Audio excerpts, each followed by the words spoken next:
Welcome to GydeBites, a podcast where we bring you big L&D insights in small bite-sized episodes. I'm your host Prasanna Vaidya. Today we are going to dive into a topic that's going to change the way we approach learning in the workplaces. The topic is Future of L&D. With the world that is changing so fast, what does it mean for learning and development? What's next for our field? And we'll unpack that for us. To help us do that, I am honored to have Donald Taylor join us. Donald is a global thought leader in learning, skills, and technology with over 30 years of experience. He chairs renowned learning technology conferences. He leads various global L&D sentiment surveys. He is also an author and honorary doctorate recipient and someone who is genuinely shaped the way we think about L&D today. Donald, welcome to GydeBites, and it's such a pleasure to have you here today. Great to be here. Really excited to talk with you about this topic, which I think is something which should be on everybody's mind because things are changing fast and we need to get ready for the future. Really looking forward to chatting. Yeah, thank you so much once again, and we'll dive right in. So I'll start with asking you your personal views on what you think where L&D is headed. What is the future of L&D? How long do we have? Because obviously this is a huge topic. But you said at the beginning, we need big insights and small bites. So I'm going to try to do this in small bites. The future of L&D, bear in mind, I started as a trainer in 1987. I started as a computer programmer in 1981. So I've been around for a long time and I've seen the world change. And I've seen people make big claims about what's going to happen. And those claims haven't happened, or sometimes something like them has happened.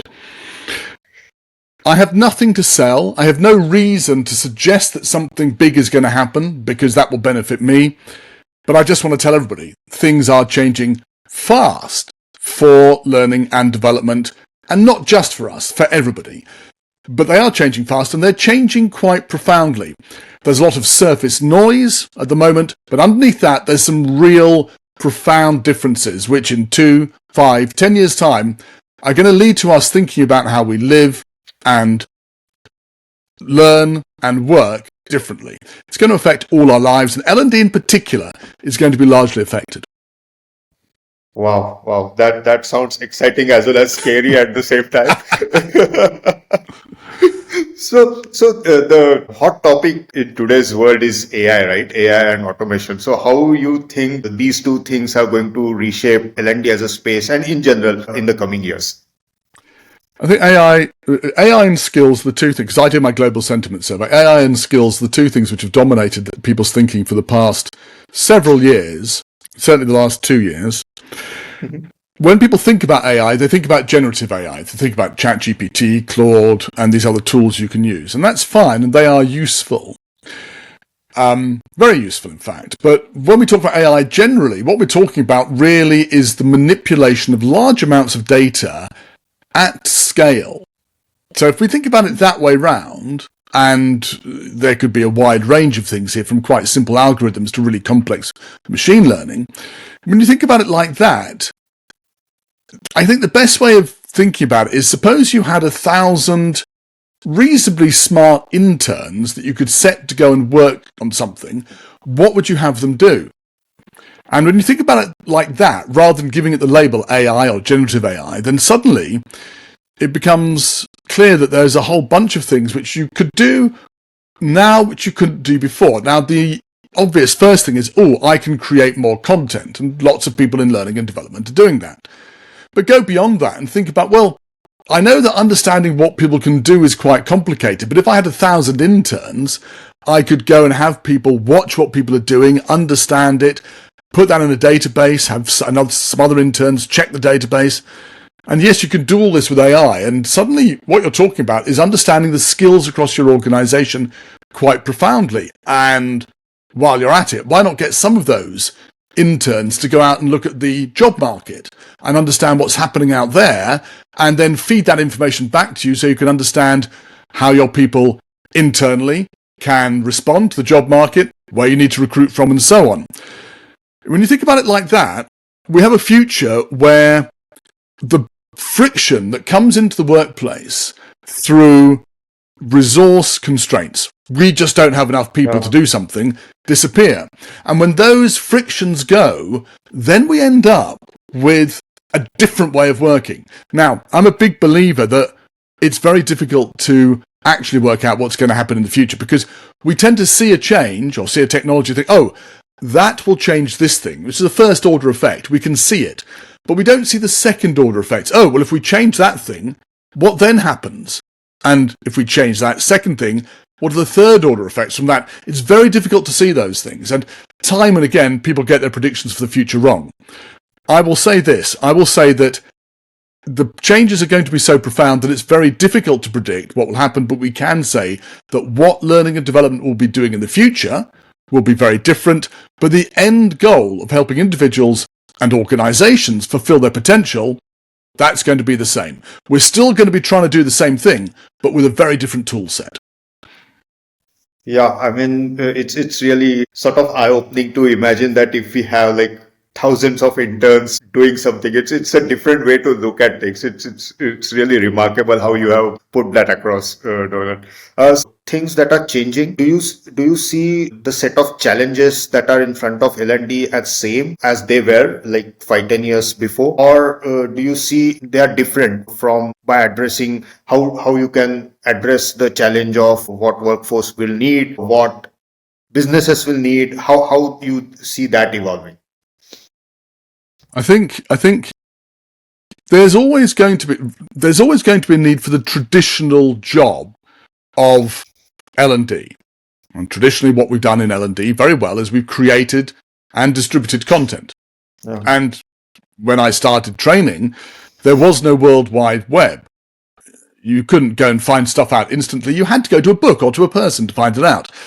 We still act, and organizations still behave as if that is the case, that information was really lumpy and difficult to get hold of, and it isn't.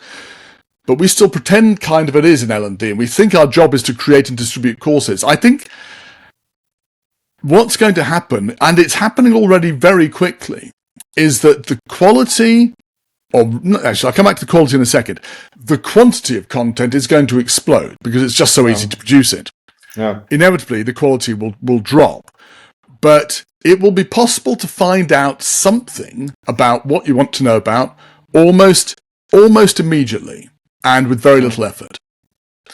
But there isn't really much of a role for L&D creating content, but with one exception, which is creating content that is specific to the secret source of the organization, the stuff the organization knows and wants everybody to know because it's what makes the organization different and gives it a competitive advantage. So with that, if we have that, then L&D is doing a good job. So if L&D isn't creating courses most of the time, then what is it doing? Well, there are so many other things it could be doing, one of which is helping spread knowledge throughout the organization, but not through courses. If you've got people who are smart, people who know stuff in different parts of the organization, then L&D's job should be to help those people share what they know in a variety of ways. And that's a whole separate thing. But one way you can do it is through a course, but there are at least 5 other ways I can think of to do it. So that's one example where L&D's role remains the same. We've got to get information from experts to the organization, but the way we do it is going to change. Some of it will be through courses, but there will be other things as well, particularly helping people with social learning and learning from each other without us being in the middle as a sort of bottleneck. So I think that's one of the big changes that's going to take place. The other big change that will take place for L&D is we're going to spend a lot more time working with people at different levels, but particularly high up in the organization, provided we have sensible things to share. So if we've got good ideas about the strategy of the organization, where we're going and so on, great. Then we can go out and we can share that stuff with the higher ups in the organization and become a strategic partner. But it does rely on us having sensible things to say. If we do that, we develop a different relationship. We start putting L&D further up the chain of command. We start making strategic decisions.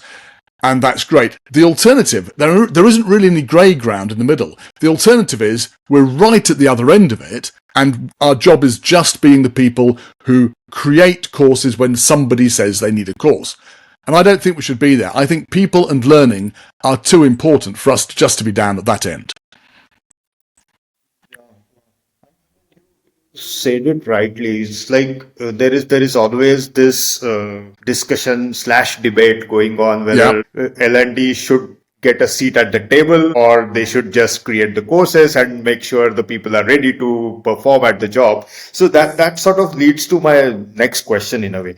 I mean, with AI and everything that is happening in the world, the business needs are evolving. So how do we make sure that L&D is aligning themselves constantly with the business needs so that they eventually get the seat at the table in a way? Exactly. No, you're right. Certainly, without being aligned, we're not going to get a seat at the table. We're just going to be the people who are taking orders for courses. The seat at the table doesn't actually have to be a seat at the board. The key thing is that the organization takes what you do seriously, and they'll take it seriously if they see you providing value. You don't have to go through a whole rigorous return on investment process for doing that. What you do have to do is work with the organization on a particular problem. And I would say the route to that strategic, and I've seen this happen many times, the route to that strategic value is by getting out of the office, speaking to people, listening to them.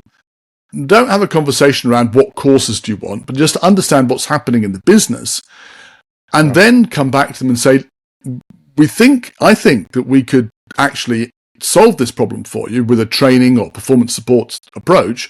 What do you think? Now, not everybody will get it, but there will be some managers and some parts of the organization that will get it. You work with those people, and one person, you do a good job with one person, and they become the person who will talk about L&D really positively and share it across the organization. They say with startups that you don't need 100 case studies, you need one exceptional case study. I think the same is true for L&D. Just get one person who really understands what you can do and you deliver for them. And I've seen this happen. People say, it's incredible. After this, what happened? People are knocking on my door, coming to me, asking for what I can provide, because Bob or Jane, whoever, had said how good you were at solving a problem. So that's it. It's you get to strategy via the very simple process of listening to people and providing a solution to their problems. Wow, that's amazing. So you already sort of half answered my next thing that I was going to ask you. Listening is the big skill that's going to play a role in L&D and professionals that are out there. But do you have any other skills on your mind that would be sort of they will need to thrive in the future? Maybe tactical skills or strategic skills or something like that. Listening, yes, but anybody can listen to what somebody's saying. You have to hear what they say as well. So you have to listen actively, hear what they say, make sense of it, and actively listen, which means you come back with thoughts, questions of your own. And I think that's the crucial thing about listening. It has to be grown-up, mature listening that's putting you at the heart of the conversation, or putting the business needs at the heart of the conversation. Now, just to be clear about that, before I answer your question about the rest of it, Prasanna, I was talking to Heather Stefanski, who's the Chief Learning Officer for McKinsey, and I said to her, how do you know if you're doing a good job? She said, well, I look at my diary. I said, well, that's a bit strange. What do you mean? She said, I look at my diary. I just need to know, am I spending at least half of my time outside of the L&D department, talking to people in the business, seeing what's going on, listening, hearing, and asking questions?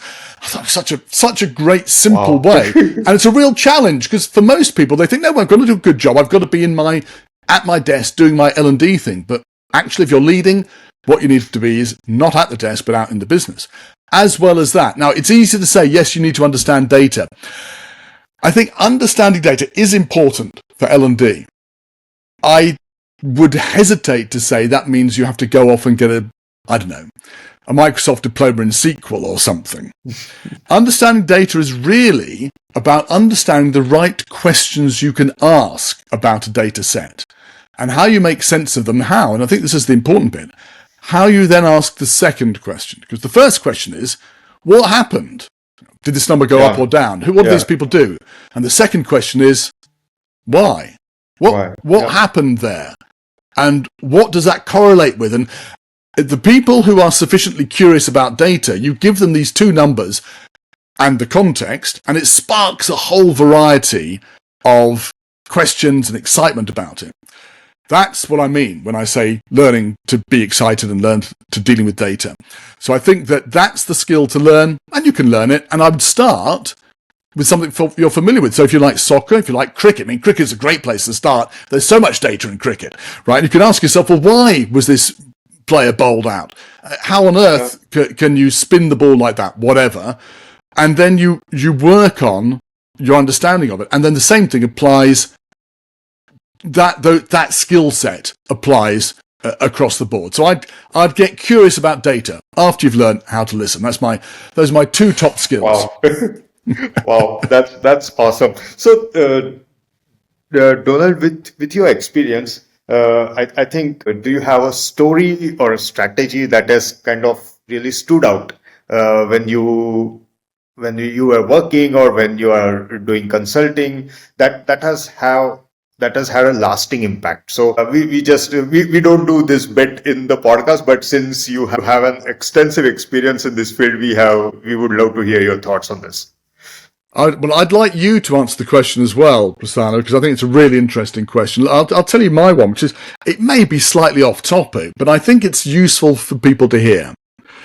And I think particularly in a world where increasingly structured work is becoming less available and people are more required to find their own way through work.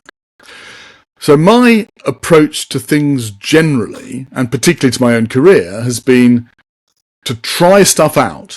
Now, I'm at the stage now where I have to say no to a lot of things. But when I was younger, I said yes to everything. And, in many ways, that's a really stupid idea because you end up getting really busy and you try to do too much. But the point about that is that if you are busy, then you have to make decisions. And you look quite coldly, or you should look quite coldly at what you're doing and say, well, what is working? And if something isn't working, stop doing it. That's really important.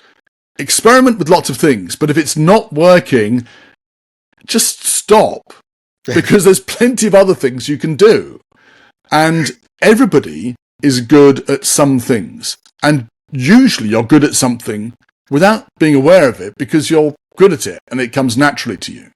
So find stuff that you enjoy, that you're good at, and work on that and keep developing yourself there. You can never stop. Keep developing yourself there. And the other stuff, it's working okay. Well, maybe it's not working. You stop doing it. And then you look at the things which are working okay. Now, if you were a company selling retail goods, you'd say, well, our profit margin on this one is high. We'll keep it. But the profit on this one is low. We won't keep selling it. Even though we're making money, we'll stop selling that. And very successful companies do that, and I think people should take the same line. That's valuable for me. Maybe it was more valuable in the past, but it's not valuable for me, maybe in terms of money, maybe in terms of the people I meet through it, maybe in terms of the energy I get from it. Maybe it's not as valuable as it once was, or as other things I'm doing. So therefore, even though it's valuable, I'm still going to stop doing it. And I think that cold review of the way you're living your life, the things you're doing, is, I think, I'm going to say the best. It's my suggested way of dealing with the complicated world that we live in, where we have so many choices and so much expectation about the things we should be doing. I think you have to be open to new things, but also, as I say, very intentional about where you say no. Wow. Yeah, and I can relate to that. We were going after one of the markets so hard, and 3 months down the line, I was talking to my partner, and I was like, "What are we doing?" Yeah. Is this even making sense? Yeah. Exactly. And you look at the effort you're putting into it, the reward you're getting for it. Sometimes you say, hey, no, we'll stop. That was 3 months. It was a lesson. We're going to stop now. We're going to use that lesson elsewhere. Yeah. Totally relate to it. Before we wrap up, Donald, so do you have sort of any tactical or practical takeaway for our listeners, L&D professionals who are going to be new to this field and so on?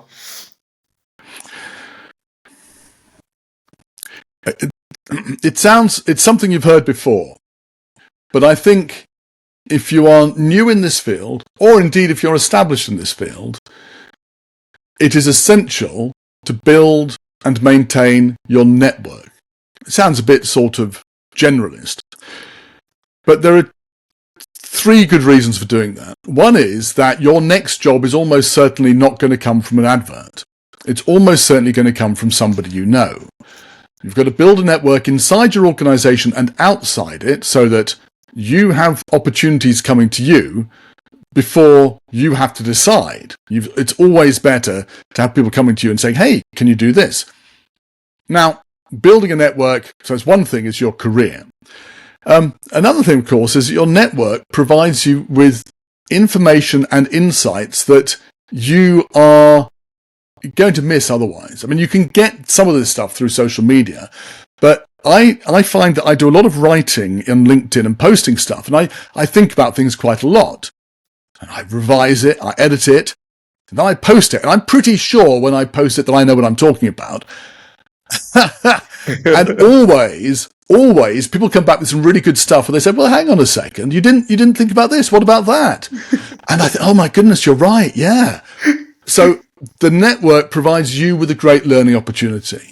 And I don't think you can underestimate the power of that. But the other side of that is, the third thing is, if you're giving to your network, then you're doing what we should all be doing in learning and development, which is that you're sharing and you're helping other people. So I think there are 3 good reasons: your career, your knowledge, and your role as an L&D professional. I think for all of those reasons, I'd say build and maintain your network. Maintain it all the time. And that doesn't mean you're always asking people things. I think some of the times you've got to be giving as well. That's part of being in a network.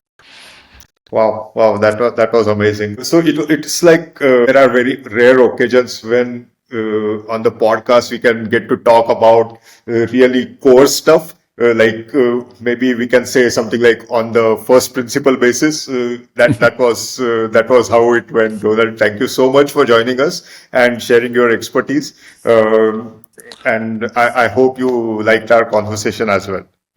It's always a delight to speak with people. And one of the things I love about the modern world that we live in is that we can have a conversation across time zones, across thousands of miles. And it's like you're in the room with me and I'm in the room with you. Yeah. And I think there are things in the world to worry about, but I think the ability to build bonds across borders is something definitely to celebrate. I've enjoyed it so much. I hope to speaking again soon. Thank you. Thank you so much. And to everyone listening, we hope this podcast gave you a glimpse of what's ahead and how you can adapt and stay ahead of the curve in a way. If you enjoyed today's conversation, don't keep it to yourself, share it, subscribe to GydeBites, and let's keep the conversation going. Until next time, keep learning, keep innovating. See you soon. Bye-bye. Thank you so much, Donald, once again. Thank you so much. Bye for now. Bye.